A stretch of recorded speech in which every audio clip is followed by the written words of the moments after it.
ওই ভিখারি, ও জলদি ঝাড়ু দে, আমাদের হোটেলের মালিক আসছে, তোকে দেখলে রেগে যাবে।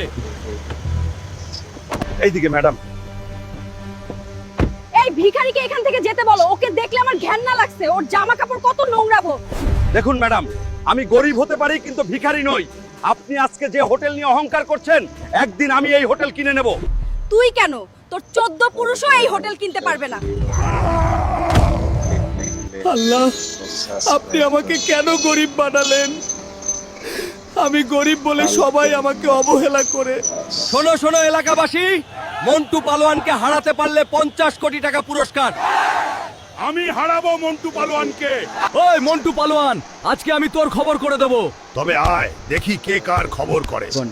বন্ধুরা, তোমরা সাবস্ক্রাইব করে আমাকে শক্তি দাও যাতে আমি এই মন্টু পালোয়ানকে হারাতে পারি।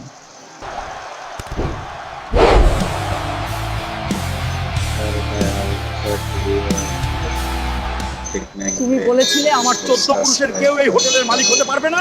দেখো, আজ থেকে আমিই এই হোটেলের মালিক। তুমি এক্ষুনি বের হয়ে যাও।